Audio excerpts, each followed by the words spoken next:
ఒకవైపు వర్షం పడుతున్నది. కిందన మాత్రం చూస్తే మీకు క్లియర్ కనిపిస్తున్నది, సూర్యరశ్మి వస్తున్నది.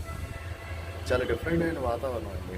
3 రోజులు బట్టి విశాఖపట్నంలో ఒక విచిత్రమైన వాతావరణం ఏంటంటే నెలకొని ఉన్నది.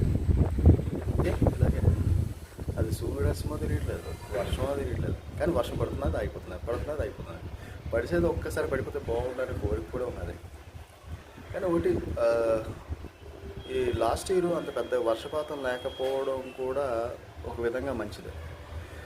అంటే నేను అనడం ఏంటంటే ఈ మధ్య పడుతున్న వర్షాల వల్ల కొంత మంచిదని నా ఉద్దేశం. ఎందుకంటే వాటర్ అనేది చేరుతుంది కదా. మీరు నమ్ముతారు లేదో, 100% వర్షం కురిస్తే అందులో 20% మాత్రం భూమి మీద ఉన్న మిగతా అంతా సముద్రంలోకి వెళ్ళిపోతుంది అంటారు.